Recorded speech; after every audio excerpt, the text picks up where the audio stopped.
আবিদ আর সুমিত। আবিতে আমার গলার এই জায়গায় পিস্তল ঠেকা, খাঙ্কির বুথ ছেড়ে দে নালে গুলি করে মেরে ফেলাবো।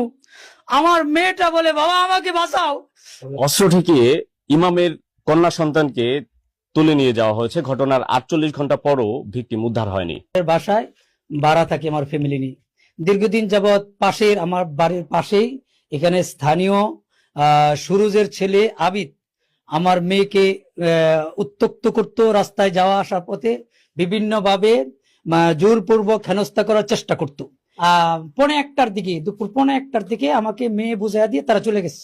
পরবর্তী চলে গেছিল না, মেয়ে জোরপূর্বক নিয়ে গেছিল আগে পয়লা বৈশাখের দিন। বা উত্তক্ত করতো, তার নাম কি? তার নাম আবিদ, তার পিতার নাম সুরুজ। এইখানে ছেলের বাপ সুরুজ দাঁড়ায়া বলতেছে খাঙ্কির ভিতরে গুলি কর। তখন সুমিত দৌড়ায় আসছে, দৌড়ায় আইসা এরা আমাকে এখানে থেকে পিস্তল বার করেছে, খাঙ্কির ভূত ভিডিও করস। তখন আমাকে আমার শ্বশুর ছিল, আমাকে এই ভিতরে টানটা নিয়ে গেছে, রাতি দিয়ে এই দরজাটা খুলে আমার মেয়ে আইসা জড়ায় আমার পাঞ্জাটা ধরছে, বাবা আমাকে হেফাজত করো। আবিদ আর সুমিত। আবিতে আমার গলার এই জায়গায় পিস্তল ঠেকা, খাঙ্কির ভূত ছেড়ে দে নালে গুলি করে মেরে ফেলাবো। আমার মেয়েটা বলে বাবা আমাকে বাঁচাও।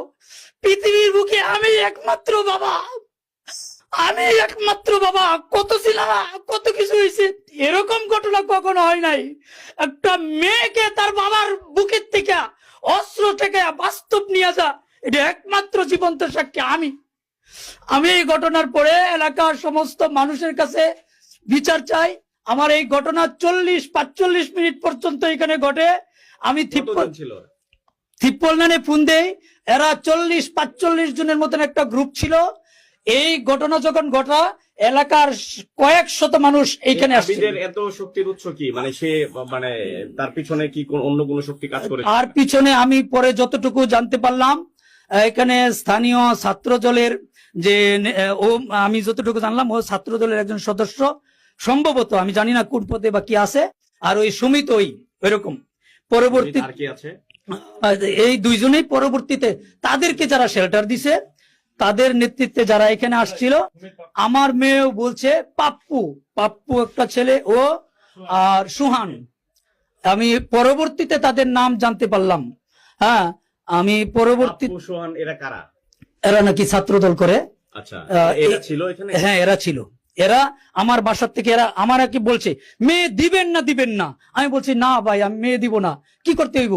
যে মেয়ে আমাদের মেয়ে আমরা নিয়ে যাবো। কেমনি নিয়ে যাবেন? জোর করে নিয়ে যাবো। এই কথা বলে আমার ঘর থেকে বের হওয়ার সাথে সাথে অ্যাকশন শুরু হয়ে গেছে তাদের। আমাকে সাবেক পৌর বিএনপির সিনিয়র যুগ্ম সম্পাদক, বর্তমান পৌর বিএনপির আহ্বায়ক সদস্য, আমি ওনাদেরকে আনছিলাম আমার জীবন ইজ্জত ভিক্ষার জন্য, যেন আমাকে বের করে দেখ, আমি কোন রকম আমার এলাকায় চলে যাই গফরগাঁও। তাদের মাধ্যমে কি আপনি ওদের পরিচয় জানতে পেরেছেন? ওই যে ছাত্র দলের? হ্যাঁ, পরবর্তীতে আমি জানতে পারলাম যে এরা কারা এই করছে। পরে আমার মেয়েও বলছে আব্বু এই পাপ্পুরে ধরো, এটাই সমস্ত নাটের গুরু। যখন এই ঘরের মধ্যে আসছে আমার মেয়ে ঘরে, তখন আমার মেয়ে আমাকে বলছে আব্বু এই পাপ্পু সমস্ত নাটের গুরু। আমি তখন এখানে যারা ছিল তাদেরকে বললাম, এটা কি আগের দিনের গত বুধবার দিনের ঘটনা ভাই। তারপরে এই ঘটনার পরে থিপ্পল লাইনে আমি ফোন দিছি কয়েকবার। আমি আইনের আশ্রয় চাইছি, আমি আমার জীবন ভিক্ষা চাইছি, আমি এদের কাছে করজোরে আমার ইজ্জত ভিক্ষা চাইছি, জীবন ভিক্ষা চাইছি, কোনো কিছুই পাই নাই। আমার মেয়েটা নিয়ে গেছে। তারপরে প্রশাসনের লোক আসছে, আসার পরে আমাকে সহকারে থানায় নিয়ে গেছে, এজাহার লিখছে। কিন্তু এখন পর্যন্ত 2 দিন হয়ে যাচ্ছে আজকে, আমার মেয়ে আছে না নাই তাও কইতে পারি না।